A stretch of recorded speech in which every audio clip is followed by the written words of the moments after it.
పెద్దది ఇవ్వడానికి లేదు. ఎక్కువగా ఎటువంటి వాళ్ళ సెన్సరీ అంటే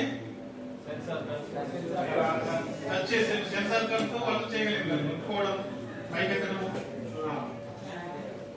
ఫ్రీక్లే మనము ఆర్డర్ ఆధారిత విధానం, రైమ్స్ సింపుల్ చేయడం అవసరం. ఇక్కడ దీని ద్వారా ఏమవుతుంది, సామాజిక నైపుణ్యాలు, షేరింగ్, తన యొక్క రద్దు కోసం వెయిట్ చేస్తూ ఉంటారు. 4 to 5 వాళ్ళు కొంత సమయం కూర్చొని ఆలోచిస్తారు. ఇంకా కాన్సెప్ట్ మ్యాచింగ్ చేయడం, కౌంటింగ్ చేయడం అటు వాళ్ళు చేసుకుంటారు. గ్రూప్ కార్యకలాపాలు సులభంగా కలిసిపోతారు.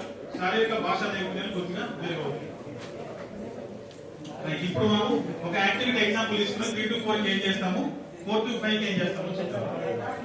సో రైట్, ఒక యాక్టివిటీ డిఫరెన్షియేషన్ తేడాతో పోతున్నాం. అదే యాక్టివిటీ అయినా చిన్నారుల స్థాయి ఆధారంగా సులభం, మధ్యక్షులుగా 2 రకాలకు విభజిస్తాం.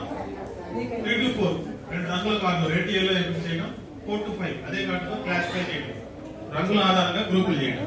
ఓకే సరే, కట్ చేసిన కార్డ్స్ ఇక్కడ పెట్టి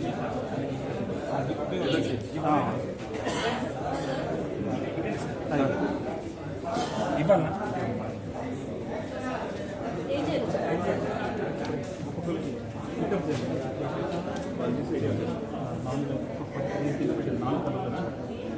సరే సార్ అయిపోయింది.